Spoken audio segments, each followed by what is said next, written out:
Okay, aloha everybody. This is Nohea Mike with my ranking of the Crowded House albums. I'm going to start calling this series Talk Story. I'm not just going to do all rankings of the albums, but wanted to come up with a theme for whatever I end up doing on this channel, and my first thought is Talk Story. So we're going to talk a little story about Crowded House here, one of my favorite bands of all time. Neil Finn, my favorite singer. Crowded House came out as Split Enz from New Zealand. I got a ton of stuff of theirs. Let me just show you some of the stuff I have. I'm not going to discuss these, but one of the highlight nights of my life was a concert in New Zealand, Auckland, New Zealand, seeing Split Enz. I joined the fan club there, Friends of the Ends, which also supported Crowded House and all the members that were in Split Enz and Crowded House. But live stuff, Benton Gent. Exit stage left. This is the warm-up gig for their farewell concert. Live at the Warfield in San Francisco. Live in Berlin. Acoustically live. From 3 different shows, just acoustic stuff. This is a CD single. Distant Sun. Homebrew. This is just some early demos and kind of one-off things. There's one song he made up that was the lyrics were worked around the set list of the opening band, which was left on the stage. Back on the Bus. This is a mix of tracks from different shows, as is this one, Ghost Cars. This is their greatest hits album, which actually comes with a live album too. I got this with a live album in there too. That's a limited release. And then I have a bunch of this stuff, DVDs. These are all whatever region Australia is. New Zealand, Crowded House, Split Enz, Neil Finn, Finn Brothers. Live on TV performances, again, Crowded House, Finn Brothers. More live TV. The first one was live TV too. Finn Brothers, Crowded House, Split Enz. At the corner, this is again their warm-up shows for their farewell concert. Rock Arena. Greatest hits album. Farewell to the World. This is the big. I think this was the biggest concert in the world last year. This is on the. You can see here. It's on the steps of that Melbourne. I forget what that's called. You probably know. You can put it in the comments. Interviews. Live at a festival. You can see some of this on the internet. I've seen. Crowded House. This is from the Woodface album, Get Woodfaced, which is along the lines of getting shit-faced. One for the Friends, some more Crowded House, Split Enz, Neil Finn on here. So you can see quite a bit of stuff that I have on this band through their fan club. Really glad I joined that. Some good stuff, but now let's get on to the album ranking, which some of you may be here to see. So this is a pretty tough task. The margins, outside of the first one I'm going to show you, the margins were really, really thin on these. Rankings tended to vary. On the last album I listened to, it always go up a little bit higher. So, you know, some other channels talk about day-to-day, week-to-week, month-to-month changing. This one could be hour-to-hour. But this first album, did I forget to show these?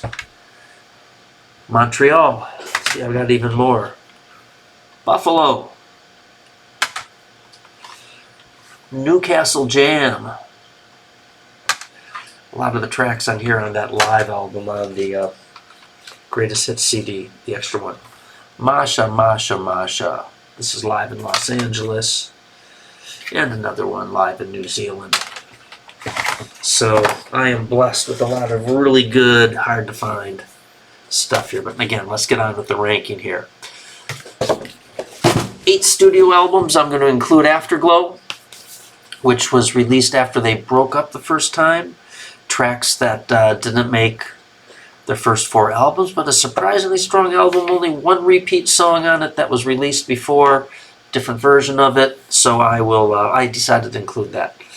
But my first album here is their latest album, 2021, Crowded House, Dreamers Are Waiting. This is my vinyl. There's the back cover. This is a gatefold if you're curious. The band, some weird pictures in there. There's a little booklet that comes in this too, as I recall. In here. Artwork by Nick Seymour, who is the bassist for the band. He does the artwork on all their albums. So I don't have to mention that again. This album has new members on it. This Neil Finn, again mentioned, he's the lead singer, main instigator in the band. His son Elroy is on drums. His son Liam is on guitar. It also has Mitchell Froom on keyboards. Mitchell Froom isn't exactly new to the band. He produced the first 3 albums, played the keyboards on the first 3 albums. Liam was never officially in the band before, but he did support them on some of their more later tours as an extra musician, but not in the recording. So this album was probably the only easy one to rank. Not a bad track on here. I mean, I go through this and it's like, I like that. Just, there's nothing that really grabs you. None of those standout tracks. I don't think I put anything from this on a playlist at any point on here, which is unusual for this band. Tracks I like on here, the opening track, Bad Times Good, and then Real Life Woman on the second side, but not a lot to stand out. I play this album, and by the time I'm playing the next song, I forget what the last song was. You know, that's sort of what I mean by it doesn't stand out to me. Every track on it's 3 minutes 1 second to 3 minutes 48 seconds. Going to see him in May. I hope the concert reveals some new sides to this I didn't catch before. The album is just a little too consistent, a little too balanced. There's no screaming guitars. There are some nice guitar work on here, but it's all very subtle. You know, no real rockers, no real ballads.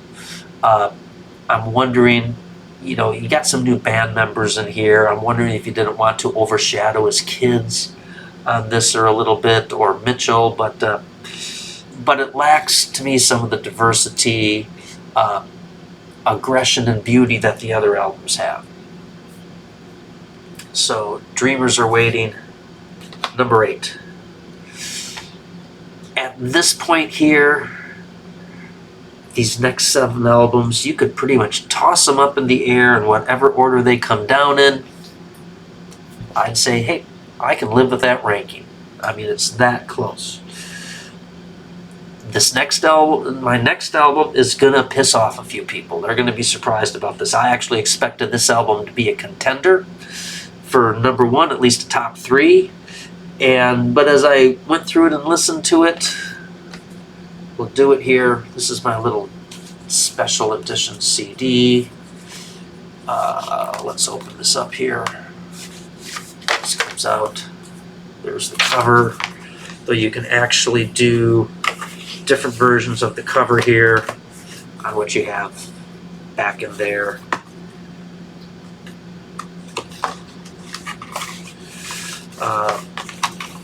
Go through. Whoops. Sorry, this is taking so long. Please don't leave. Some stuff like that. This is what it looks like on my vinyl. Right there. This is not a gatefold. Is there anything special in here? No. But this album surprised me that it was this low. I was surprised, but I'll explain why. This has some of the best, most memorable, most popular songs that Crowded House has. Tracks that I like on here. It's Only Natural, Fall at Your Feet, huge tune for them. Not necessarily success-wise, but concert favorite. Weather With You, big track. Whispers and Moans, I love that one. There Goes God, good rocker. Italian Plastic, Paul Hester, the drummer song. That goes on. But there's some tracks on here I kind of get bored with. The opening lead single and opening track, Chocolate Cake. Liked it when it came out. It grew old with me quick. It's just not your typical Crowded House song. I should also mention Tim Finn is on this album. This is the only album Tim Finn is on. The rest of the band is... Just a second, my video went away. The rest of the band is Paul Hester on drums, Nick Seymour on bass, and Neil Finn on guitars. Produced by Mitchell Froom again. Started off life as a Finn Brothers project, morphed into a Crowded House, and it kind of sounds like that. You know, I think that's part of it not together. Chocolate Cake, I'm not a huge fan of.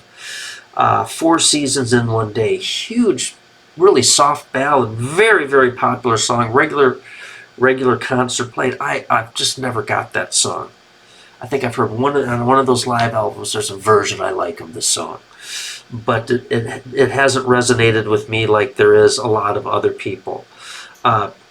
Fame Is, track on the second side. I thought last time I was listening to this and that song came on, I thought I'd hit go back and it was sounded the same as Tall Trees on the first side.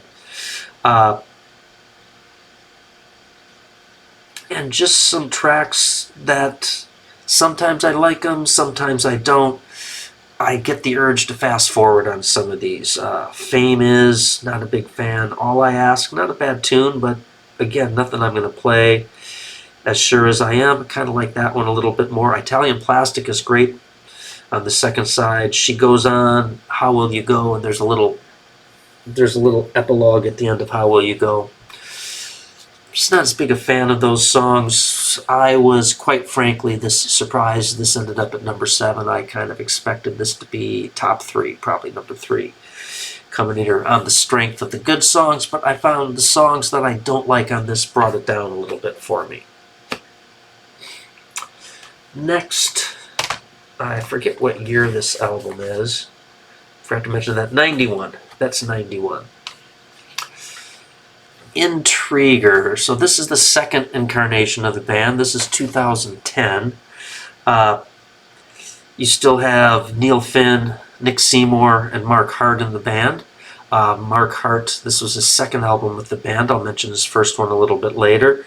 And then you had new drummer in here. I forget his name offhand, but their original drummer committed suicide in 2005 or 2006.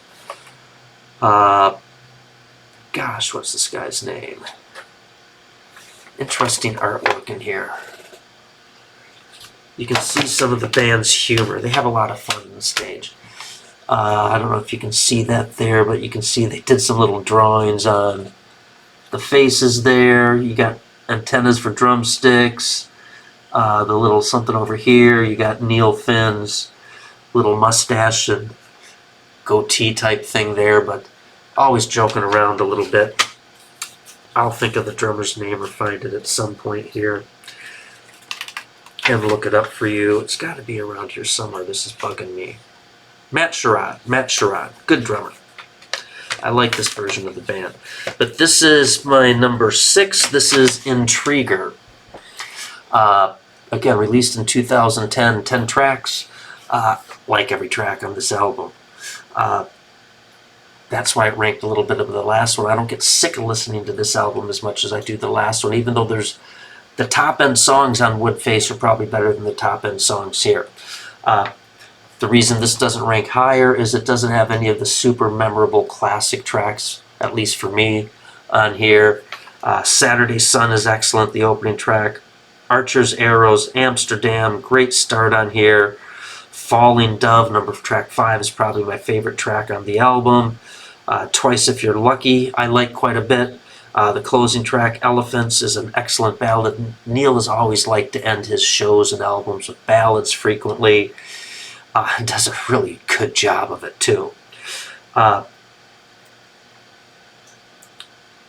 Well-produced album. I forget who produces this right offhand. I do have this on vinyl. Here's my vinyl copy. I left the plastic on it to try to preserve it a little bit because I don't have enough things to put on these. Fun on the album cover here.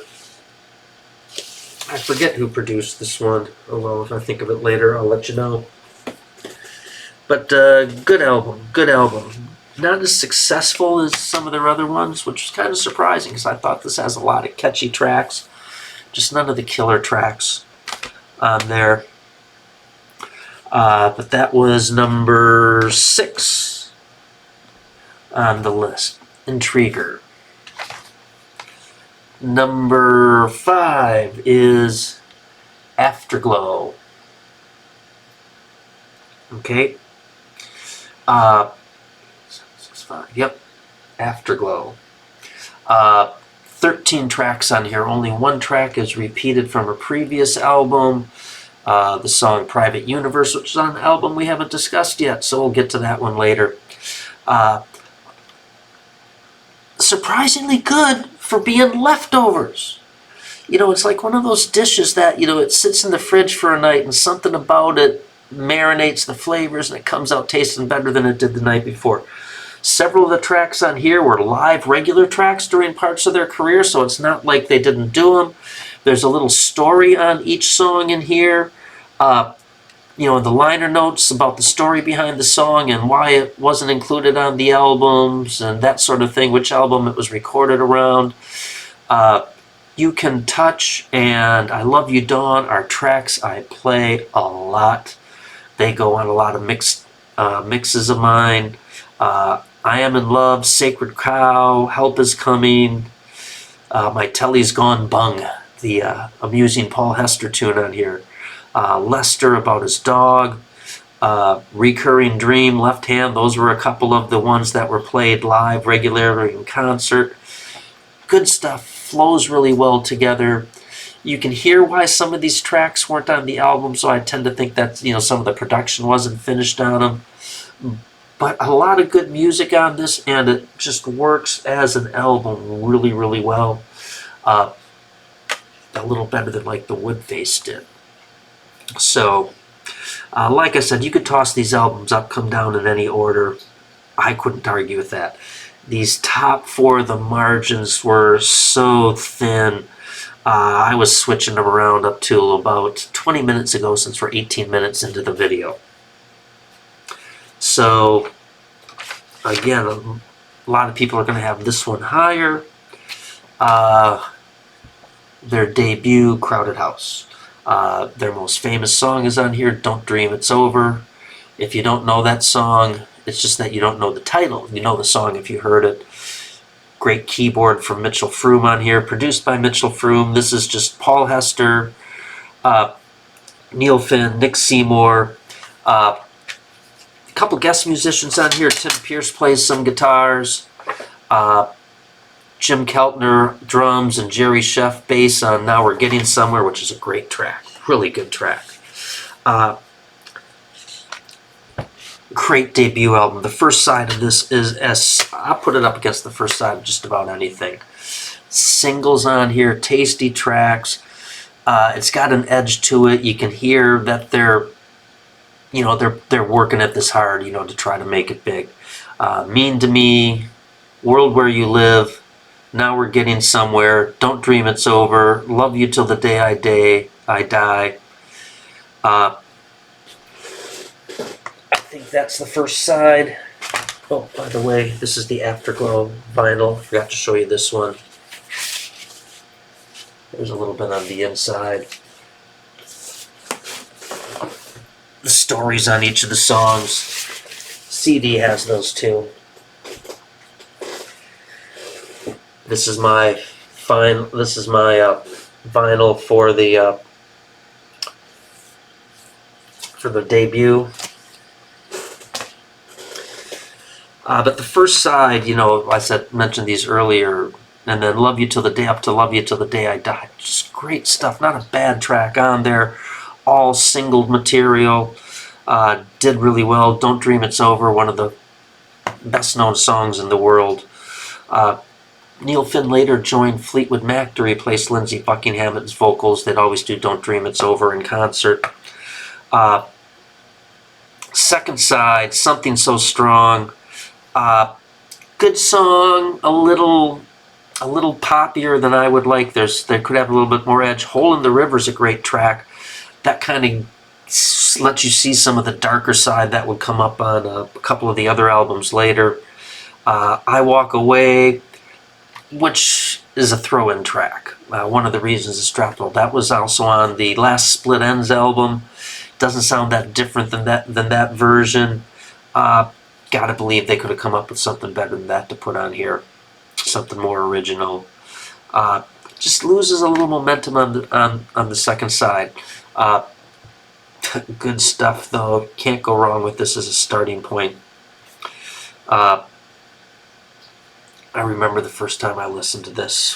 One of my co-workers gave me a tape of it because they knew I liked Split Enz and they'd heard this band came out of Split Enz.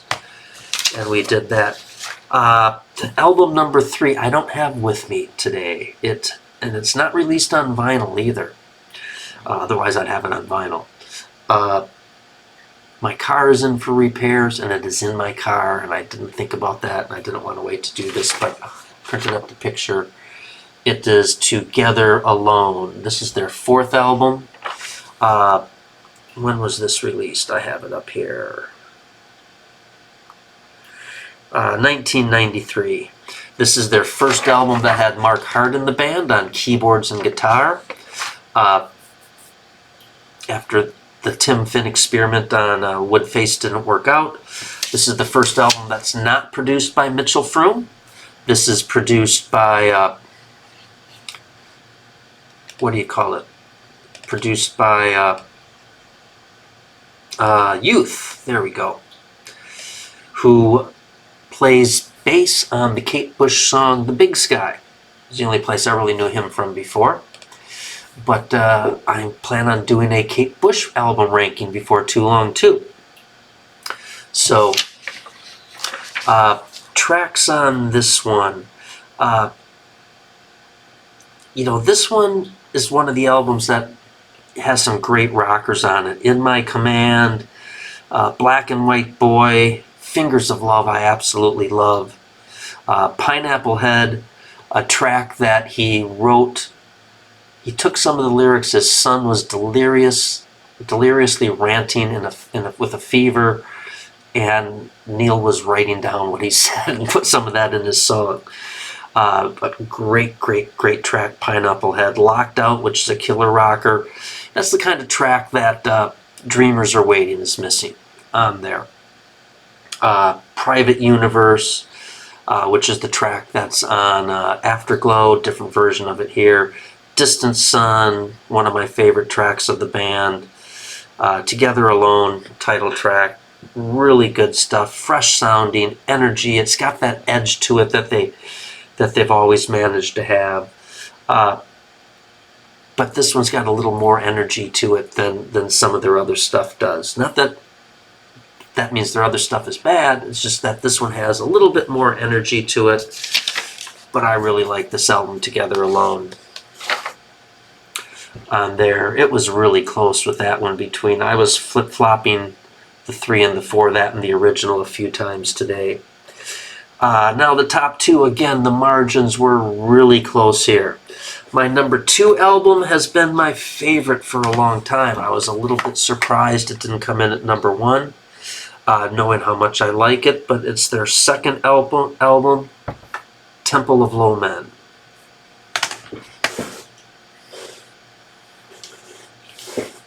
There's the vinyl, backside, band picture, artwork and lyrics. 10 solid tracks. Not quite as pop-oriented as the first album, but I like it. I like it better. It's some of my favorite Crowded House tracks on here. I Feel Possessed, Kill Eye, Into Temptation, great ballad. Mansion in the Slums, When You Come, one of their better rockers. Never Be the Same, Love This Life, which is my personal favorite on this album. Sister Madly, which features a guitar solo from Richard Thompson. The closing track, one of their closing ballads, Better Be Home Soon. Huge track in Australia and New Zealand, and you see them playing that live on YouTube, and you see the whole crowd singing along with that. Absolutely love that song. A little darker than their first album. It didn't sell great in the States here, but it was not a sophomore slump. This has been one of my most consistently listened albums too over the last years. What year was this? 88. So I've been listening to this since 88 pretty regularly. Good stuff on here. Again, this is just the three guys in the band: Nick Seymour, Paul Hester. Do they have any guest musicians on here besides Mitchell Froom, Tim Finn on some backing vocals? So I mentioned Richard Thompson, Heart Attack Horns, who was also on the first album. Mitchell Froom on keyboards, Alex Acuna on percussion. I think who also played some percussion on the first album, but it's mostly just the three guys on there. Good stuff. I absolutely love this album.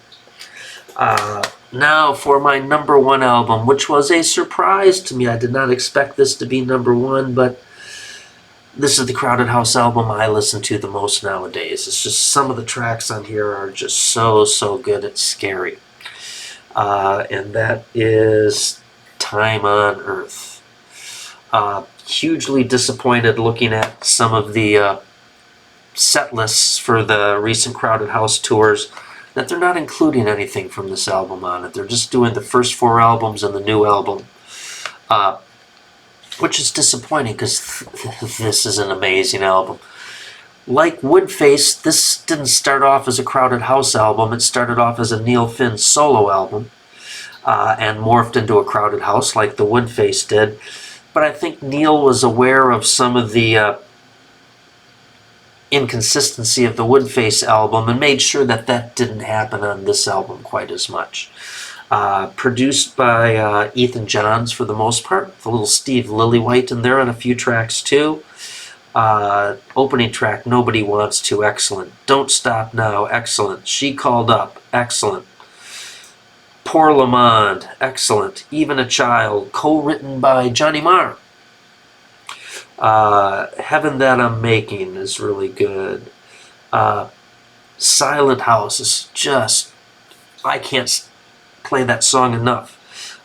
Co-written with the Chicks, or the Dixie Chicks, though this is a much more rocking version. A song that whose lyrics talk about Alzheimer's and suicide, I guess, to a degree too. I've never really looked up to see who wrote what on this song, but just a special song. Really good. English Trees, can live without that one. Walked Her Way Down is excellent. Transit Lounge, a little funkier tune, a little more electronic than most of their stuff, not bad. Number 13, You Are the One to Make Me Cry, just a devastating ballad that he did. Another Kate Bush reference here. This song is taken from the memoirs of somebody who was lost on the ocean for a little, for days on end, and I don't remember. It was a surfer, I believe, who somehow got pushed out to the ocean and was lost and out there for days and hallucinating, and just talking about, it uses his memoirs as a starting point, similar to The Ninth Wave from Kate Bush, where this is just in one song. Kate has it on a whole side, but just a devastating, beautiful ballad. Again, a song I can't get enough of. This is the one I listen to the most nowadays. Love it, love it, love it. So again, let's just go back through these. Number 1, Time on Earth. Trying to get it so you can see those covers on there without too much glare. Temple of Low Men. Number 2. Number 3, Together Alone. Oh, I should also mention this album was their first album after they reformed after the death of Paul Hester. Had Matt Sherrod on drums, Mark Hart, Neil Finn, and Nick Seymour on bass. Lots of extra guest musicians on this too, since it started life as a Neil Finn album. Number 4, Crowded House, the debut. Number 5, Afterglow. And it does glow. Intriguer, which is just an intriguingly good album. Woodface. And Dreamers Are Waiting. Thank you for coming along with the ride today. Hope you enjoyed it. Remember, these are my opinions on these. I know some of you guys are going to have different opinions on this. That's fine. Put it in the comments if you want. I know Woodface is going to be in a different slot for a lot of you, as well as the debut probably be up a little higher for some of you. But that's my taste. We all have different tastes and experiences that lead us to why we like these albums. Hope you enjoyed spending the time with me. Unfortunately, if you want to get some of that live stuff, that was kind of one-off things that I had. The gentleman, Peter Green, who ran the fan club for years, retired from it recently. And so those things aren't coming out anymore. Oh well, I'm lucky. I got a bunch. So aloha, everybody. This is Nohea Mike again. Talk Story. Hope you enjoyed listening. And have a good day. We'll catch you later. Happy trails.